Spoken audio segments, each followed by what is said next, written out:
it's been forever since we've done a video together. It has. With all of the COVID stuff this past year, it's been kind of difficult, and the Zoom stuff just wasn't cutting it for me, you know? I'm with you. It's not the same. The quality's not there. I mean, make do with what we got, but now we got this gorgeous Keelan model home that we get to film this in. Gorgeous. And really talk about what we wanted to talk about today is kind of the market, what we're seeing. I don't know about you, but I'm extremely busy right now. Yeah. I'm used to kind of getting like a week between the holidays to kind of breathe. Did not have that, which is great. I'm not complaining. But,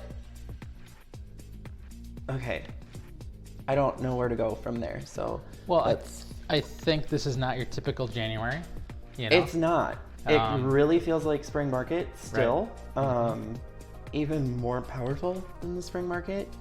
Not to really scare anyone away from buying right now. It just goes to show, I mean, how really great rates are right now.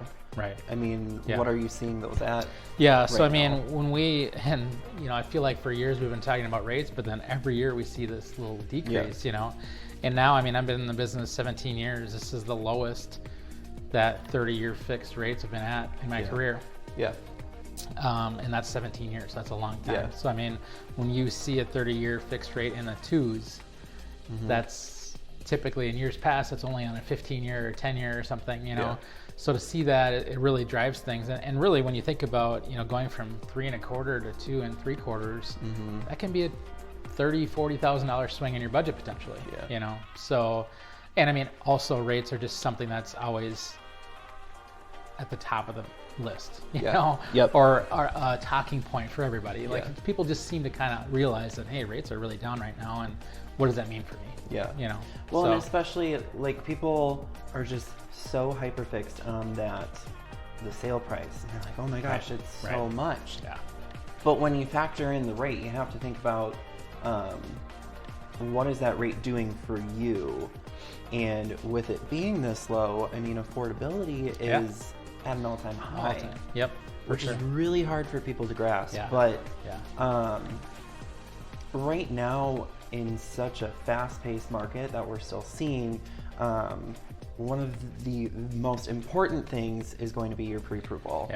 Absolutely. I know I won't set any of my clients up on a MLS search until I have that, because we don't really know for sure what you are going to qualify for until we have the lender pull that credit, look at your debt to income, talk to you about budgeting. What budget do you want to stick with? What do you have set aside to work with monthly? Because that's, I mean, that's going to be... Absolutely. Yeah, and I think that pre-approval does a couple things. I mean, number one, yes, you want to make sure you're pre-approved, of course. Like you said, that's kind of our first step. But also, let's take a step further to be like, okay, here's what my monthly payment, what do I want my monthly payment to be? Now, what does that mean for my price, right? Because unfortunately, we get a lot of questions asked like, well, what's my max? Well, I will answer that for you, but let's take it a step back and say, what do you want your monthly payment to be, or what are you comfortable with? And let's work your budget back from that, right? Because what you qualify for on paper compared to maybe what's real life could be completely different. So we want to make sure you're comfortable. I mean, the last thing I want to do is put you in a loan that all of a sudden a year from now you're struggling with. Right? I mean, we want to set you up for success.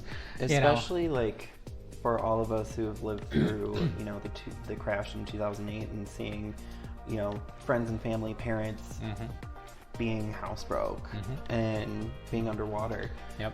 A lot of people now, they recognize that and they're being smarter about it. And let's talk about the budget. I'm comfortable with this payment. What can that get me?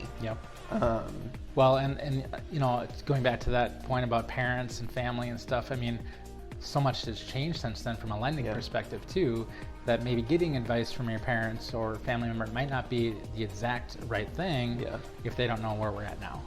Not that you can't bounce things off them, of course, but it's just things are changing so rapidly. Just like in my experience working with people who have bought before, but that was 10, 15 years ago or 20 plus years ago, and they're like, I don't remember it being like this.